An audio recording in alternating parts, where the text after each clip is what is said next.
You keep the rosary where you can reach it without thinking. Close enough to touch. Far enough to avoid. It was your grandmother's, passed down with that quiet seriousness that smells like old candles and Sunday coats.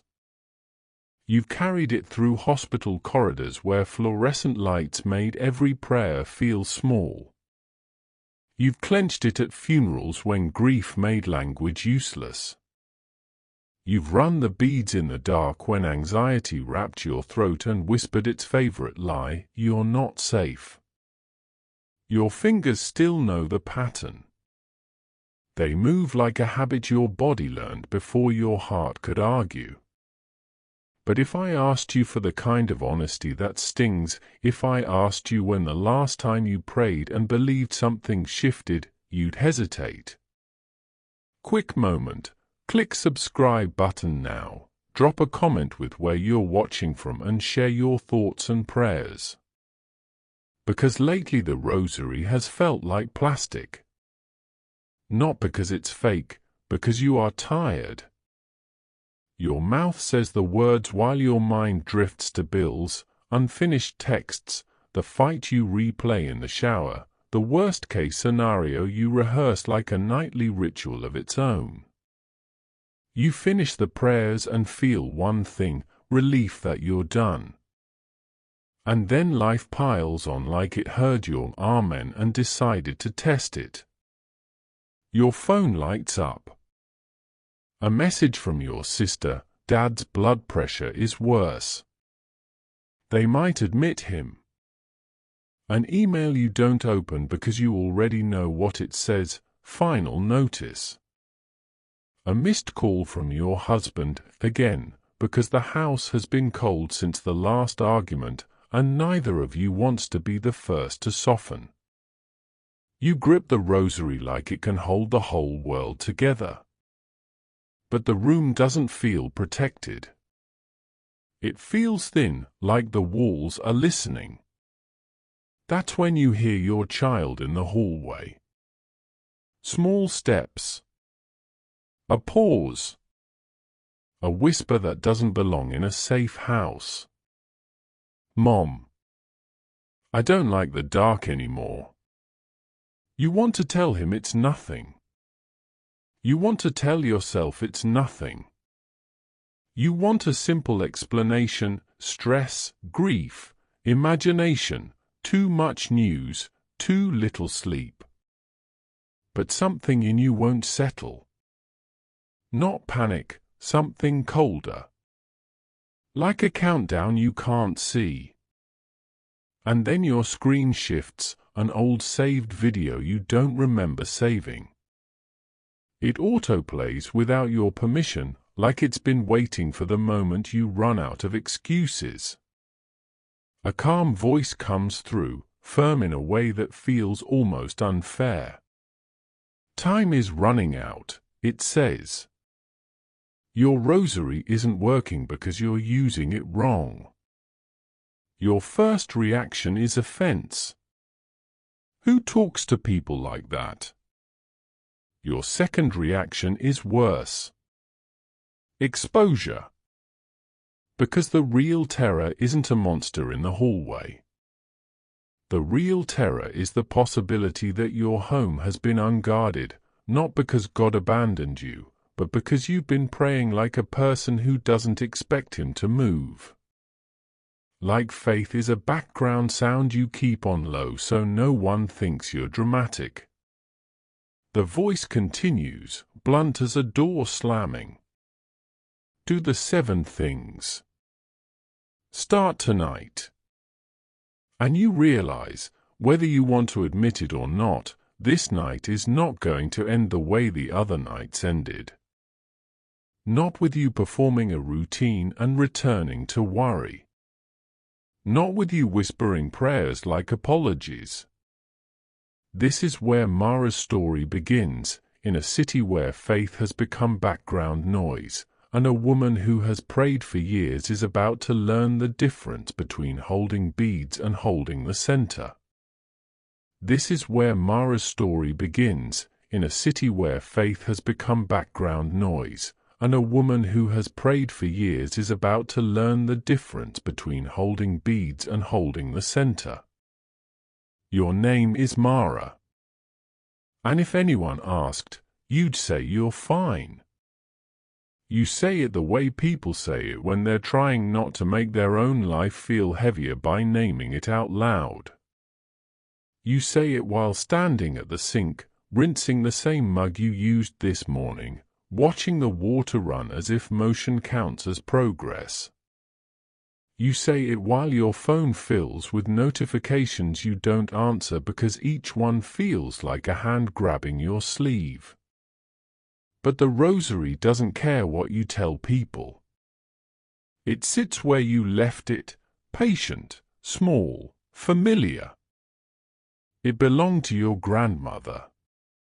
You can still see her hands, thin, brown-spotted, moving with that steady rhythm that made storms feel less personal.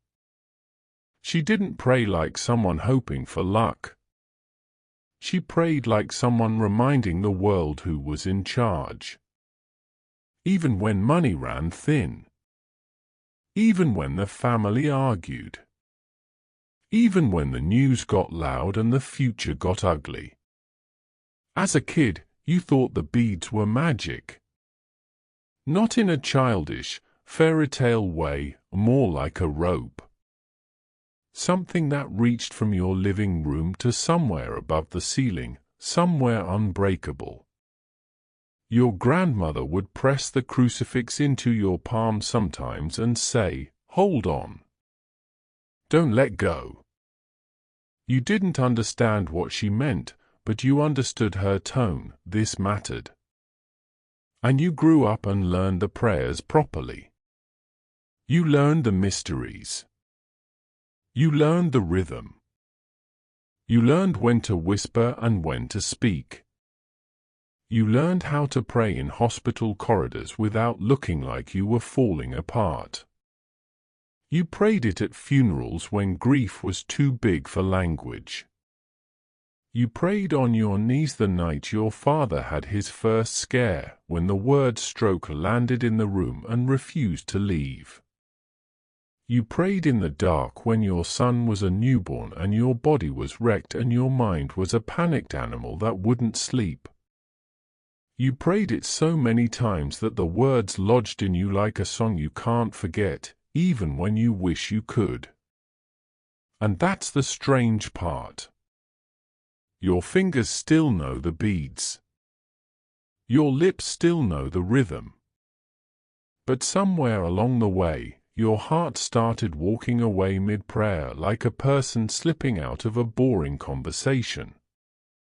Tonight, you sit on the edge of your bed with the house quiet enough that you can hear the refrigerator click on, and you take the Rosary in your hand because that's what you do. It's almost automatic. You don't even make a decision. Your hand reaches like it's reaching for a light switch. The first prayers come easily, and your mind leaves immediately.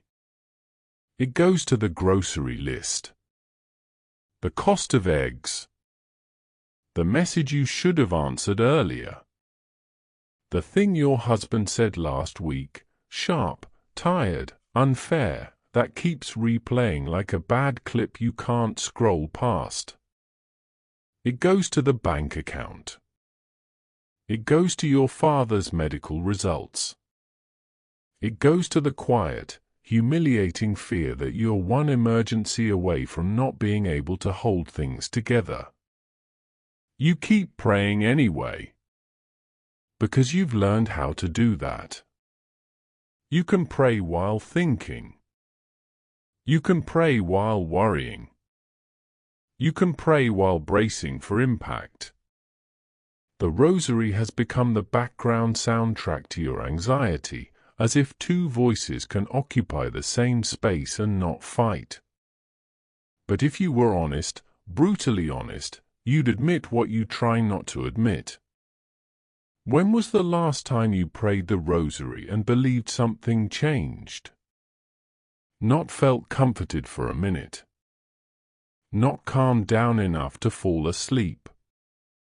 Not checked the box so you could tell yourself you're still a good Catholic. When was the last time you prayed and expected heaven to move? You don't like that question because it's not asking about your habits. It's asking about your trust.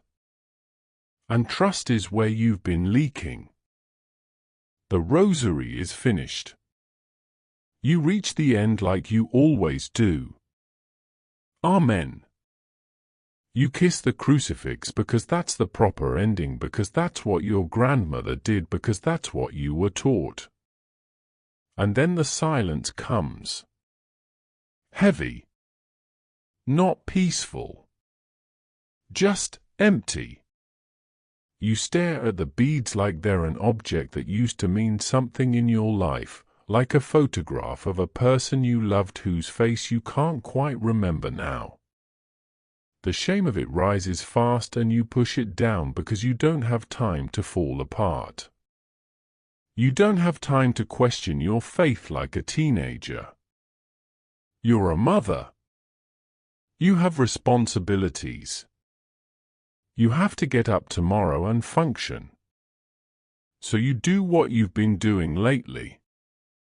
You move on. You reach for your phone. And the world pours in. Your sister, Dad's BP spiked again. They might admit him overnight. A subject line you don't open, final notice. A missed call from your husband with no message, which is its own kind of message. A group chat meme you ignore because laughter feels like a foreign language tonight. Your throat tightens. Not because of one thing. Because of everything. It's not dramatic. It's cumulative. It's the feeling of living in a house where the roof isn't collapsing, but the beams have been creaking for so long you've stopped noticing until one night you do. You set the phone down and clutch the Rosary again, harder this time, as if grip can substitute for faith. And that's when you notice it, the thing you try to talk yourself out of. The room feels thin. Not cold. Not spooky. Not haunted like some movie. Thin. As if your home has become a place where sound travels too far. As if the walls are paying attention. As if silence isn't neutral. You shake your head. You're exhausted. You've been running on caffeine and adrenaline and the low-level dread of adulthood. You've read too much news. You've slept too little. It's your nervous system. That's what you tell yourself. Then the hallway creaks. Small footsteps. Barely a sound. A pause outside your door. Your son stands there with his blanket bunched in his fists. His hair is messy. His eyes are too awake for this hour. He looks older in the dark, like fear has matured him a year in one night. Mom, he whispers, because even he senses that loudness isn't welcome. I don't like the dark anymore. You open your mouth to soothe him the way you're supposed to. You pat the bed. You reach for the script, it's just a bad dream. You're safe. Nothing's there. But then he says the sentence that changes the temperature in your chest. Something is in the house. It's not dramatic. He doesn't scream. He doesn't point. He says it with childlike certainty, the same tone he uses when he tells you he spilled water on purpose or when he tells you the dog ate the crayons. Statement. Fact. Done. Your stomach drops. And immediately, the adult part of you scrambles to cover it.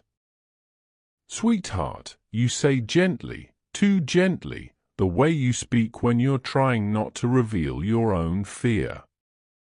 It's just your imagination. But your eyes flick, without permission, to the hallway behind him. The house is dark. And you hate that you're checking. You pull him into bed. You tell him stories.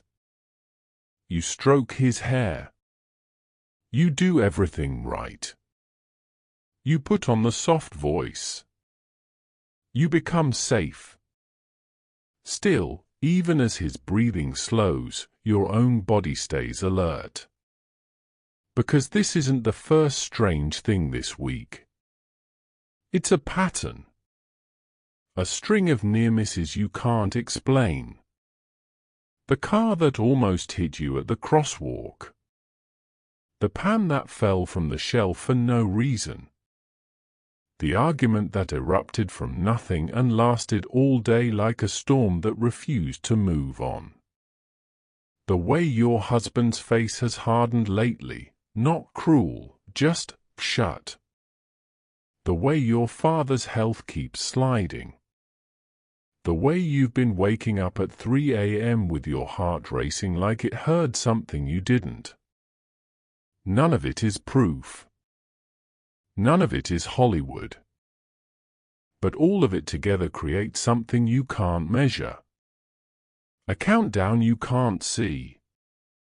You shift your son. You tuck the blanket around him. You keep one hand on his back like an anchor.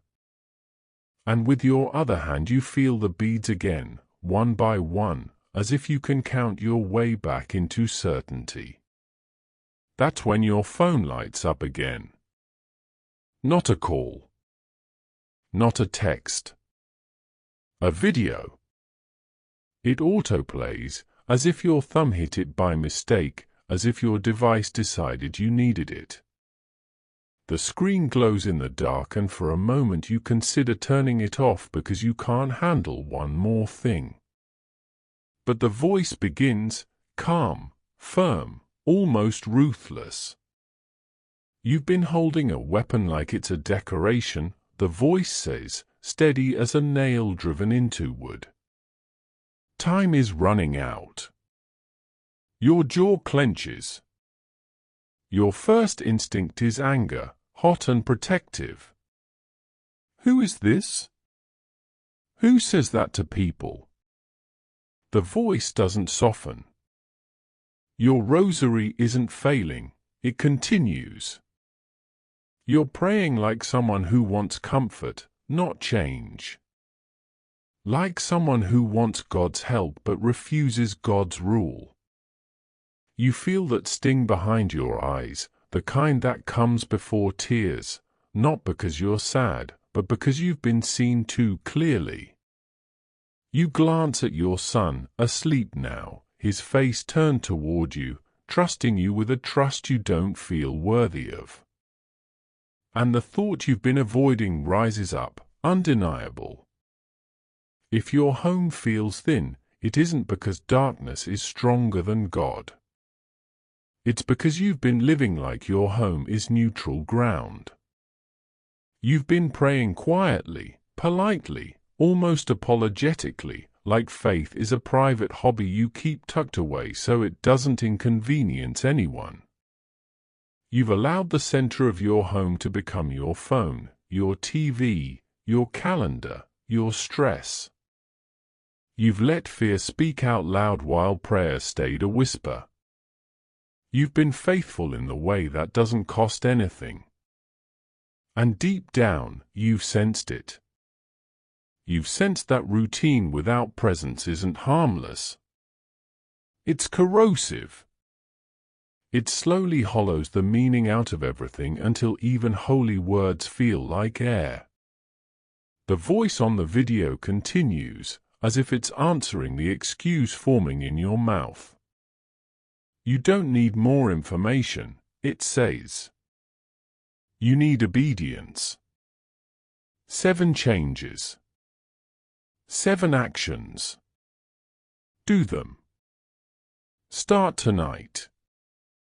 You want to argue. You want to say you're tired. You want to say you've done your best. You want to say God understands that you're overwhelmed. But another part of you, quiet, ancient, stubborn, remembers your grandmother's hands moving like a heartbeat during storms. Not begging. Declaring. And you realize something that makes your skin prickle. The most dangerous thing in your house might not be a presence you can name. It might be your own divided heart. Because you've been holding the rosary close enough to touch and far enough to avoid. And now the message has cornered you with a sentence you can't unhear. You are holding a weapon like a decoration.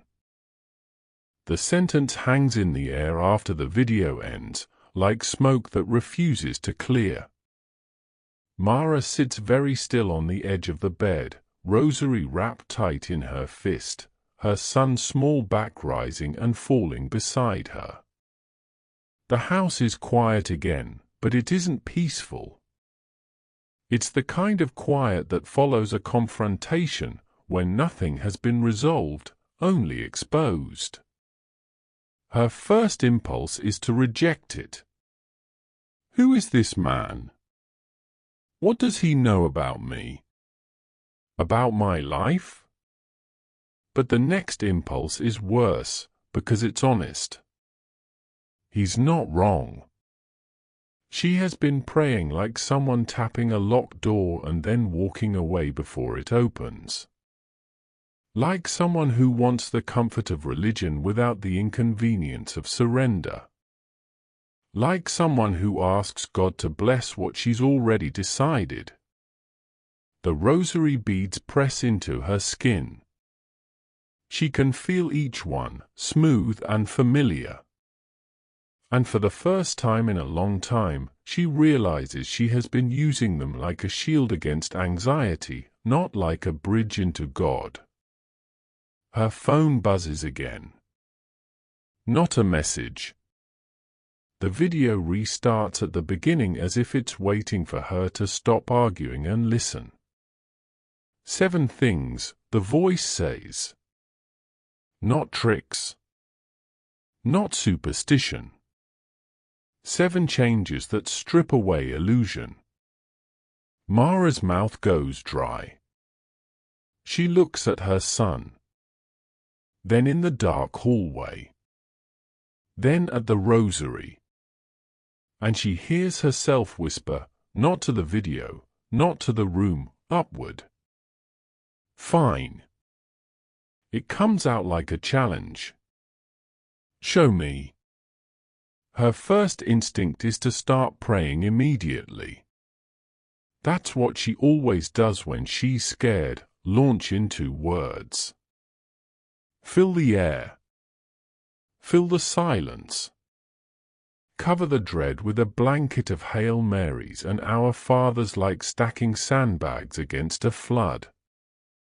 Her fingers begin moving, ready to race. But the voice comes back to her, sharp. Prayer begins before the first Hail Mary. Mara stops. She hates stopping. Stopping means there's space for the truth to rise. And the truth is this, she doesn't actually want God to take over. She wants God to help her keep control. She wants Him to fix her father without changing her. To soften her husband without touching her pride. To calm her son without asking her to confront what she's been tolerating in her own home. She wants outcomes. She wants safety. She wants relief. Surrender feels like death because surrender means outcomes are no longer hers to manage. She closes her eyes. Her throat tightens. Lord, she whispers, and the word feels strange in her mouth. Not God like a concept. Not help like a request. Lord like a title. I don't know how to let go, she says. I don't even know if I want to. Her stomach turns as if her honesty offended her. Then she forces it out, the thing she avoids because it scares her. But I give you this night. I give you my house. I give you my family. I give you what happens. A pause. And I give you control. It feels like stepping off a ledge. Nothing dramatic happens. No warmth floods her chest. No angelic peace. But something inside her unhooks by one notch. And she realizes she has been rushing into prayer the way people rush into a task. Not because they're ready, because they're trying to get it over with. Surrender is not the ending. Surrender is the door.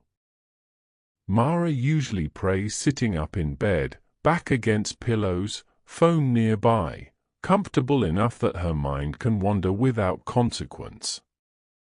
Comfort has been her default posture, physically and spiritually. She looks at the floor beside her bed. Her knees ache just thinking about it. She's tired. She's been tired for years. Kneeling feels dramatic. Performative. Like something saints do in stained glass windows, not women with laundry and credit card debt. But another line from the voice presses into her memory. Prayer that costs nothing changes nothing. Mara slides off the bed quietly so she doesn't wake her son. The carpet is rough beneath her feet. The air feels colder down here, closer to the ground. She lowers herself slowly, wincing as her knees meet the floor. Instantly her body protests. Her back tightens. Her shoulders tense. Her legs want to shift. Every part of her wants to find a more comfortable arrangement, anything that lets her return to autopilot. But that's the point, isn't it? Autopilot is where she disappears. Kneeling requires presence. It forces her into the moment because discomfort has a way of waking you up. Mara steadies her breath. She feels silly. She feels exposed. And then she feels something else, attention. Her rosary hangs between her hands, not like a trinket, but like a line she's holding on purpose. She starts the rosary again. Not fast. Not to finish. Not to check a box. She begins, and with the first decade her mind tries to drift the way it always does, toward vague prayers, vague hopes, vague spiritual fog. Bless my family, she almost says. And then she stops. Vague prayers are hiding places. They let you feel holy without being honest. The voice returns. Name the real wounds. Mara swallows. Her father's face flashes in her mind, the stubborn pride, the quiet fear he hides behind jokes, the way he refuses to admit his weakening. And behind that, Mara's own resentment, the years she felt invisible. The calls she makes out of duty. The love she has, tangled with exhaustion. Dad, she whispers aloud, and saying it feels like pulling a splinter from skin. Help him. Heal him. and forgive me for how hard my heart has gotten. Her chest tightens. Then the next wound rises, sharper. Her husband. Not as a villain. As a man who's tired too. A man whose silence has become a weapon. A man she has learned to punish with her own silence. Mara's jaw clenches. She hates naming it because naming it means she can't pretend it's just stress. Michael, she says, and her voice is barely more than breath. I don't know how to reach him. I don't know how to soften first. The shame comes next. Not shame as an emotion. Shame as a secret. The fear that she is failing. The fear that she is not enough. The fear that her son senses her weakness and that's why the house feels thin. The fear that she is raising a child in an atmosphere of tension and calling it normal.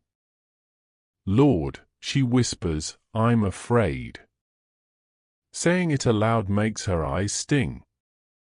It's not a performance. It's an admission.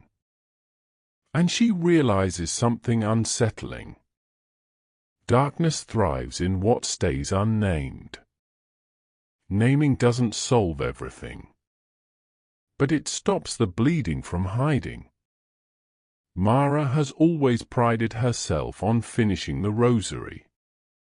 As if completion was virtue. As if speed proved devotion. But now, kneeling, she notices how easily the prayers can become noise. She feels it happening, the mind trying to race ahead, to get through it, to cross the finish line so she can return to worrying. She stops again. She forces herself to slow. One Hail Mary. Then another. She lets each word land. Hail Mary, full of grace.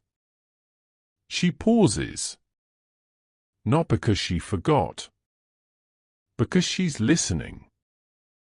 The silence between the prayers feels awkward at first, like she's doing it wrong. Like she's wasting time.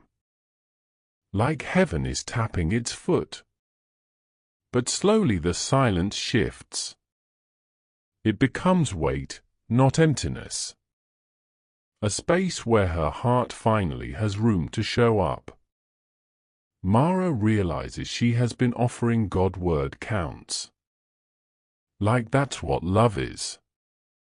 50 prayers. 100 prayers. Look what I did. As if God were a supervisor checking quotas. She exhales. Her hands tremble slightly around the beads. Mary, she whispers, not as a line in a prayer, but as a person calling a mother. Teach me how to mean what I say. For the first time tonight, her voice changes. It's still quiet. But it's not mechanical anymore. A floorboard creaks behind her. Mara freezes, heart hammering. She turns. Her son stands in the doorway, blanket dragging, eyes wide. He's watching her kneel. He's watching her pray. Not like a bedtime routine. Not like a whispered obligation. Like something real. Mara's instinct is to hush him, to send him back to bed, to protect him from intensity. She doesn't want to scare him.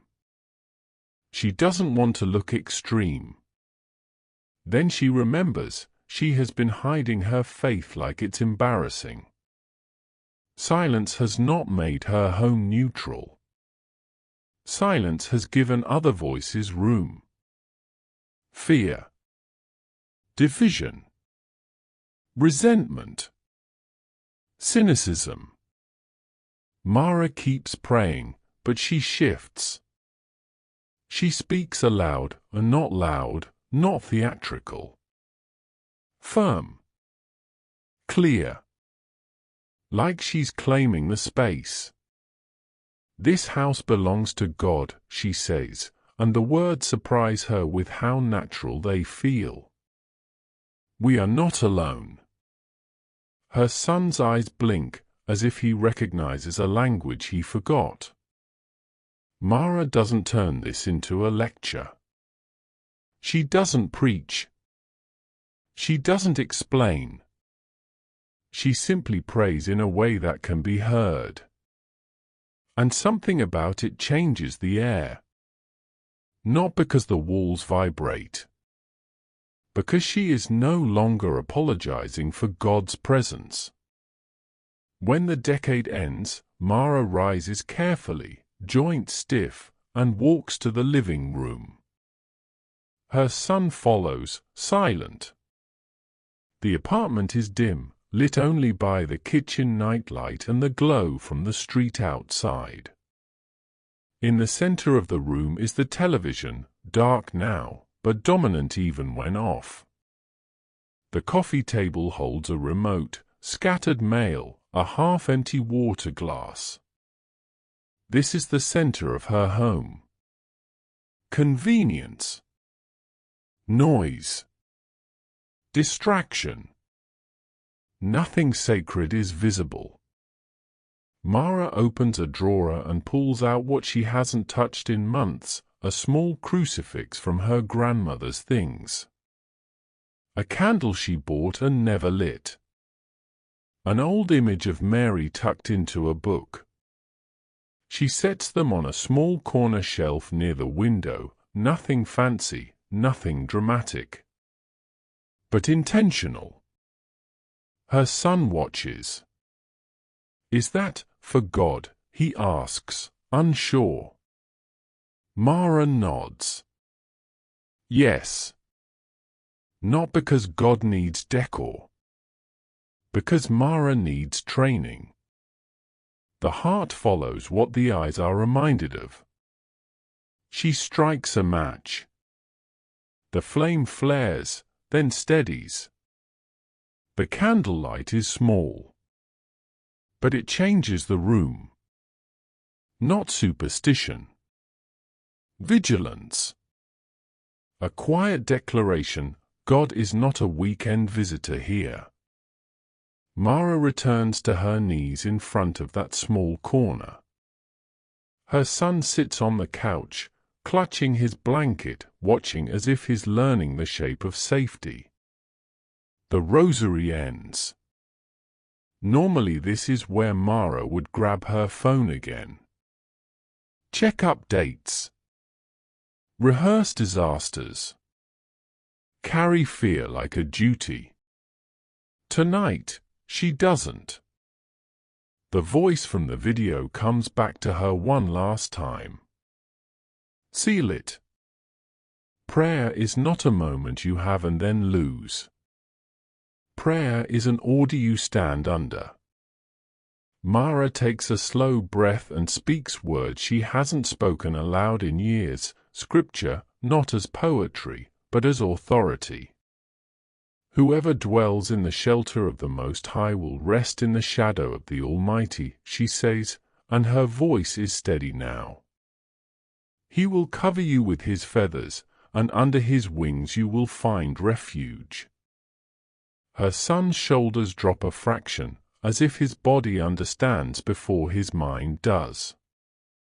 Mara continues, not rushing, not performing. The Lord is my refuge, she says.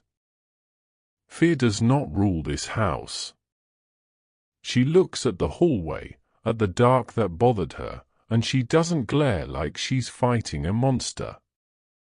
She simply refuses to kneel to it. Then she does the hardest part. She stops. She doesn't fill the space with more words. She doesn't chase a feeling. She chooses trust like a decision. And in the quiet that follows, the house feels steadier. Not magically fixed. Guarded. Mara sits back on her heels, breath slow, candlelight flickering against the wall. Her son yawns, eyes heavy now, the panic drained out of him like water from a tub. She should feel proud. She doesn't. She feels confronted. Because tonight didn't reveal a demon. It revealed her. It revealed how much of her faith has been knowledge without obedience. How many prayers have been routine without surrender? How long she's been waiting for a breakthrough without changing the posture of her heart. And now there's a line in the sand. Mara can already hear tomorrow's excuses forming. You're tired. You did enough. You can start again later. Life is busy. This was just an emotional night. But she knows the truth now, and it is clean and unromantic. Delay isn't neutral. Delay is disobedience in comfortable clothing. The voice from the video echoes again, not in her ears now, but in her conscience. You already know enough. Mara looks at the rosary resting beside the candle, the crucifix catching a thin strip of light. What she lacks isn't information. What she lacks is consistency. Outside, the city hums, cars in the distance, a siren far off, life continuing like it always does. Her father is still sick. Her bills are still real. Her marriage is still strained. Nothing has been solved. But something has been claimed. And Mara understands the door is closing, not because God is leaving, but because she has reached the end of pretending. The next chapter will demand a decision. Not someday. Not when she feels ready. Tonight. Mara doesn't go back to bed right away. She should. The hour is late. Her body is heavy. Tomorrow will still come whether she's ready or not.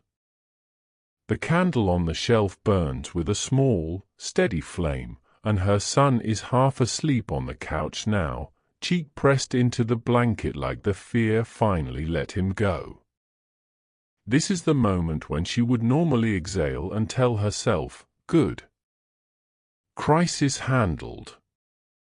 This is the moment when she would normally slide back into the old rhythm, a burst of religious effort, followed by days of drifting. A dramatic night becomes a story she tells herself later, proof that she still has faith, while everything slowly returns to the same numb center. She stands in the quiet living room and feels the pull of that familiar lie. You did enough. It comes soft, reasonable, motherly. You prayed. You set up a corner. Your child calmed down. Go to sleep. You can do the rest tomorrow. Her phone sits on the table, face down, like an eye she refuses to meet. Mara's chest tightens. Because she knows what tomorrow means in her life. Tomorrow means never. Not because she's evil. Because she's tired.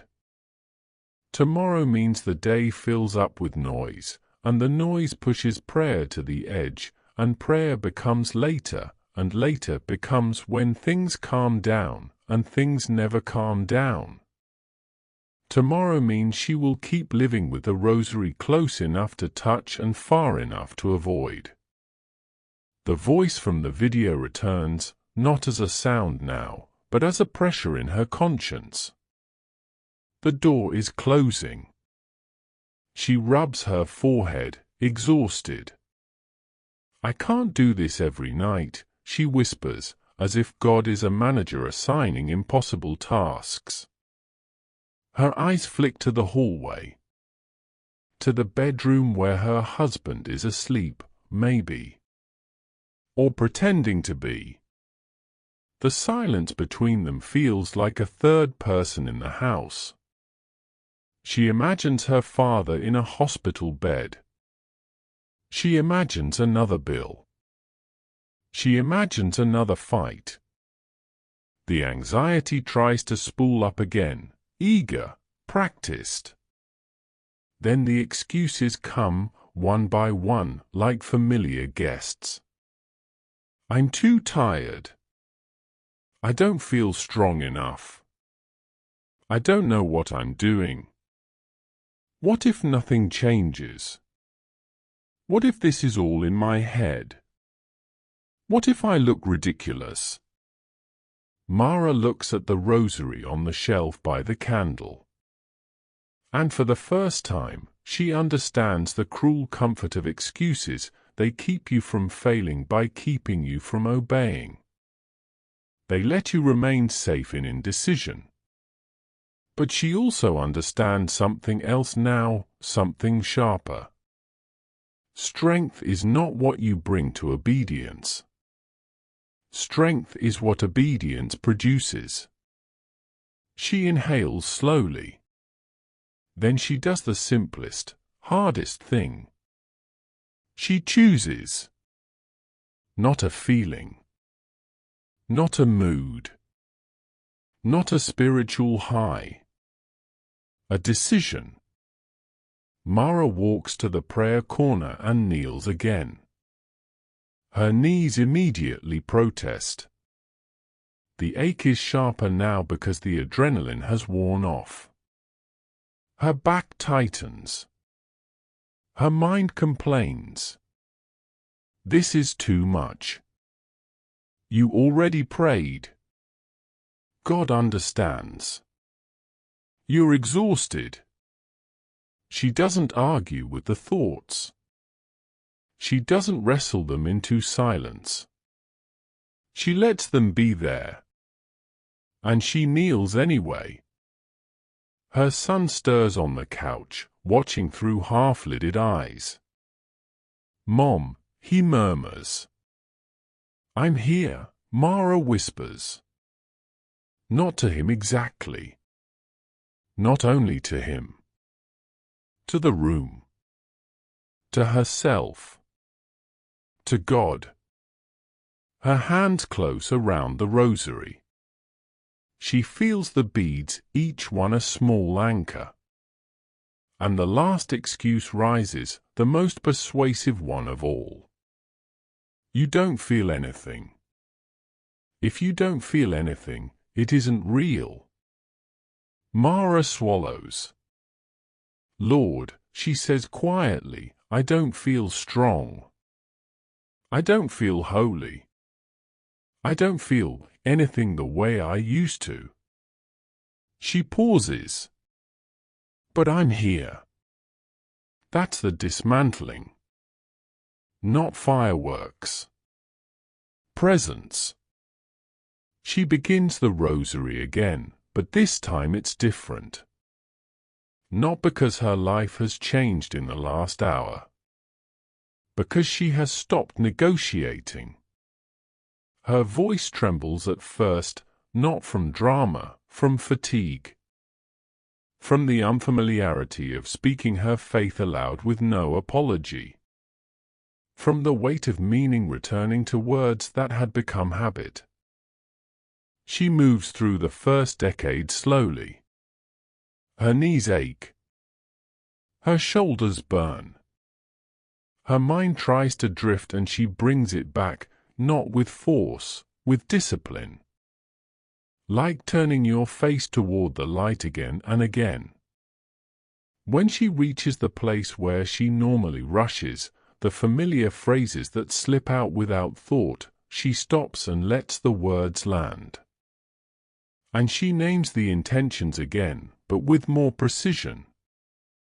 "Dad," she says, "keep him alive.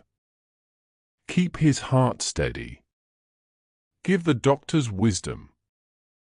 Then, after a breath that feels like swallowing glass, "And if you don't heal him the way I want, keep me faithful." Her throat tightens. She continues, "Michael." She doesn't accuse God. She doesn't give a speech. She tells the truth. "Break the silence between us," she whispers. "Start with me. Pull the pride out of my mouth. Pull the bitterness out of my hands." Her eyes sting. She keeps going. "My son," she says, and the tenderness in her voice surprises her. "Cover him. Guard him. Don't let fear teach him the shape of his childhood." Then, finally, the place she avoids. "Hear me," she whispers, "when I say I've been afraid to surrender. Afraid that if I let you be Lord, you'll ask for more than I can give." A pause. "I'm done hiding." That is the climax, quiet, invisible, and absolute. Obedience replacing performance. Not trying to feel holy. Choosing to be faithful. Mara reaches the end of the prayers and her body wants to collapse into relief again, to get up, to move on, to let the moment pass like a wave that touched her and left. But she remembers the seventh change. Seal it. So she stays. She speaks some words again, not to conjure a mood, but to stand under truth. "The Lord is my refuge," she says. "I will not make agreements with fear." She takes a breath and says the sentence that feels like a stake driven into the floorboards. This home is not neutral ground. She doesn't shout. She doesn't dramatize. She simply refuses to whisper. Nothing supernatural happens. No wind. No shadow. No sudden warmth. Her son doesn't sit up and say, "Mom, I see angels." The lights don't flicker. The bills don't vanish. But the air changes anyway. Not in the way stories usually change, with spectacle. In the way a room changes when someone finally stops pretending. The house feels steadier, as if something chaotic has been ordered. As if a door that was left open has been shut and latched. Mara notices her own breathing. It's slower. Her thoughts are quieter, not because she solved her problems, but because fear is no longer holding the microphone. She looks toward the hallway again. The darkness is still there. Darkness is always there. But it doesn't feel like a presence anymore. It feels like a lack of light, something that cannot argue with flame. Her son rubs his eyes and slides off the couch. He walks to her slowly, blanket trailing behind him. He doesn't ask questions. He doesn't need an explanation. He sits beside her on the carpet, close enough that his shoulder brushes her arm. And Mara realizes something she never fully understood. Children don't remember your theories. They remember what you did when the house felt thin. They remember whether faith was a performance or a refuge. Mara's grandmother is long gone, but in that small moment, candlelight on the shelf, a child beside her, rosary beads warm from her hands, she feels the line of continuity like a rope pulled taut. This is what her grandmother was doing during storms. Not escaping reality. Ordering reality under God. Mara glances at her son. He's watching the candle flame, mesmerized, calmer now. As if his body recognizes safety in a way his mind can't name. "Can I hold it?" he asks softly, pointing to the rosary. Mara hesitates. Not because she fears he'll break it. Because it suddenly feels sacred again, and sacred things make her careful. Then she places the beads in his small hands. He doesn't swing them. He doesn't treat them like a toy. He just holds them, serious, as if he understands that this is not about plastic or wood. It's about what the home is learning. Mara sees it with painful clarity. She has been building a legacy whether she meant to or not. Her routines have been teaching him what matters. Her anxiety has been teaching him what rules. Tonight, she teaches him something else. Not with a lecture. With kneeling. With words spoken aloud. With a candle lit on purpose. With peace chosen, not chased. The rosary becomes, in that moment, not a charm you grab when you're scared, but a path. Something you walk. Night after night. When you feel strong and when you don't. Mara sits back, exhausted, and the thought comes again, the one that started this whole night. Time is running out. She understands it differently now. It was never a threat of catastrophe, as if God were dangling punishment over her head. It was a mercy. A warning that delay was hollowing her faith. That years of later were costing her more than she knew, costing her presence, costing her authority, costing her peace, costing her child's sense of safety, costing her the simple ability to believe that prayer is real. The rosary was never missing power. Her surrender was missing. Her consistency was missing. Her willingness to let prayer cost her something was missing. Mara looks at the candle, at the crucifix, at the image of Mary. Simple objects. Ordinary. And yet, tonight, they feel like a center, like a quiet command to her distracted soul. Look upward. She swallows, and the last temptation rises, to treat this night as a one-time emergency response. She refuses it. Not loudly. Simply. Mara returns her son to bed. He goes without resistance, clutching the blanket and the memory of her voice.